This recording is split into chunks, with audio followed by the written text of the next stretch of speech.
বাজে বজ্জাত ছেলে মেয়ে সব, ধরা তোদের রং খেলা আমি পার করছি।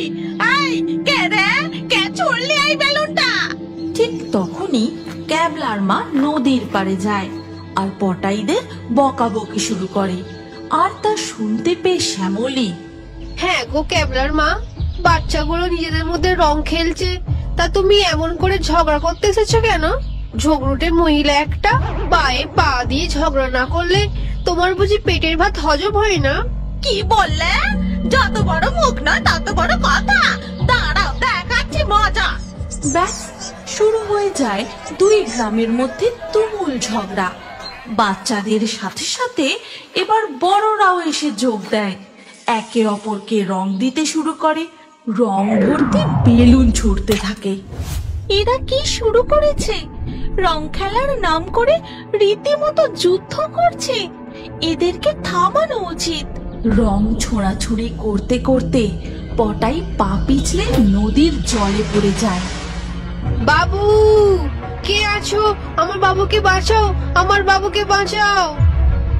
পটাই নদীর জলে ডুবে যায়।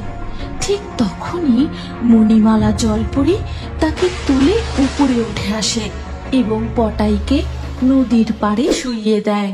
নদীর জল থেকে জলপরীকে বেরিয়ে আসতে দেখে দুই গ্রামের লোক তো অবাক হয়ে যায়। ও বাবা, এই যে দেখছি এক মৎস্যকন্যা। আমি আমার ঠাকুরদার মুখে শুনেছিলাম, এখন যে নিজের চোখেও দেখছি। এটা তোমরা কি শুরু করেছো? দোল উৎসব যে এক মিলনের উৎসব, একে অপরকে ভালোবাসার উৎসব। তোমরা একে অপরকে রং ছুঁড়ে আঘাত করছো। তোমাদের জন্য কুকুর বিড়ালের গায়ে রং লাগছে, নদীর জলে রং পড়ছে। পশুদের গায়ে রং লাগলে তাদের যে কষ্ট হয়। হোলি শান্তিপূর্ণভাবে পালন করা উচিত। দুই গ্রামের লোকজন জলপরীর কথা মন দিয়ে শুনতে থাকে। তখন গোপাল দাদু বলেন, আসলে সব দোষ আমাদেরই। আমাদের এই দুই গ্রামের ঝগড়া যুগ যুগ ধরে চলে আসছে। আজ তোমাদের ঝগড়ার কারণে একটি বাচ্চা নদীর জলে পড়ে গেল। কত বড় বিপদ হয়ে যেত বলো তো? তোমরা কথা দাও আর কোনোদিনও ঝগড়া করবে না। দুই গ্রাম মিলে মিশে শান্তিতে থাকবে। ঠিক আছে জলপরি, আমরা কথা দিচ্ছি আমাদের দুই গ্রাম আর কোনোদিনও ঝগড়া করবে না। ঠিক আছে, এবার তবে আমি আসি, আমার দেরি হয়ে যাচ্ছে। হোলির উৎসবে দুই গ্রামের ঝগড়া থামিয়ে মণিমালা জলপরি রানীগঞ্জ জঙ্গলের নদীর দিকে এগিয়ে যায়।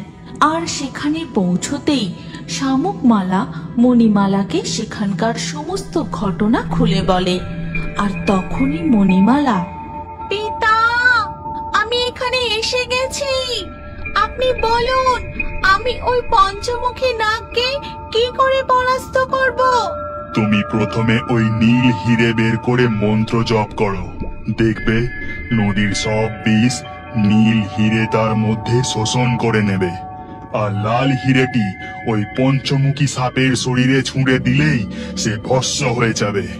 মণিমালা নীল হিরেটি বের করে মন্ত্র পড়তেই বিষাক্ত নদীর জল নিমিষেই স্বচ্ছ হয়ে যায়। আর এই দেখে পঞ্চমুখী নাগ, অসম্ভব! নদীর জল থেকে আমার বিষ কোথায় উধাও হয়ে গেল? এ কিছুতেই হতে পারে না।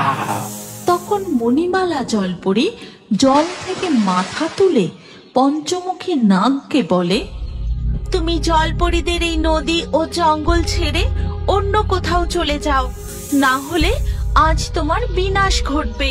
কি বললি? তুই আমায় হুমকি দিস? আজ আমি তোকে। এই কথা বলেই পঞ্চমুখী নাগ মণিমালা জলপরীর উপর তার বিষ প্রয়োগ করতে যায়।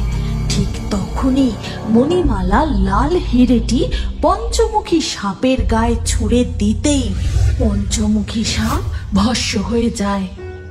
ধন্যবাদ মণিমালা। জলরাজা তোমাকে সঠিক সময় আমাদের উদ্ধার করার জন্য না পাঠালে আমরা হয়তো মারাই যেতাম। এই গল্পের পরবর্তী পর্ব যদি তুমি দেখতে চাও তাহলে কমেন্টে নেক্সট পার্ট অবশ্যই লিখো।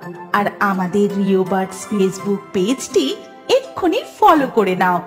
এই গল্পটি ভালো লাগলে লাইক করে শেয়ার করে দাও।